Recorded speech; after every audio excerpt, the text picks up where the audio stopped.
ыш менен күрөшүүнүн дагы бир баскычы ишке ашканы турат. Апрель айында президент Бишкек шаарынын мэрине социалдык мончо куруу тапшырмасын берген. Турак жайлардын жашоочулары мончого желим, тигүү цехтеринен чыккан калдыктарды жагып, аба булганган. Элге арзан баада мончо куруу талабы коюлган.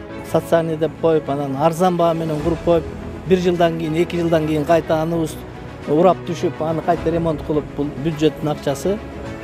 Ошон үчүн биз муну сапаттуу курушубуз керек. Жакшы да курушубуз керек. Шаардын сырткы архитектурный облигин да жакшыртышыбыз керек. Ошон үчүн баардык азыркы мезгилге ылайык курулуп аткан баня. Борбор каладагы мончо сүйүүчүлөрдү алдыда жакшы кабар күтүп турат. Мурдагы номер 2 мончо аталышы ошол бойдон калганы менен түп тамырынан бери жаңыланды.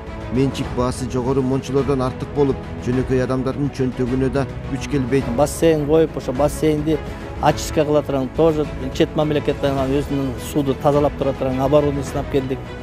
Андан тышкары пилинг кыла турган, парилкалары, салон красотасы азыркы мезгилдин талабына туура келе турган баня кылдык. Ден соолугун чыңдап, эс алууну каалап келген жарандар үчүн атайын унаа токтоочу жайы да курулган.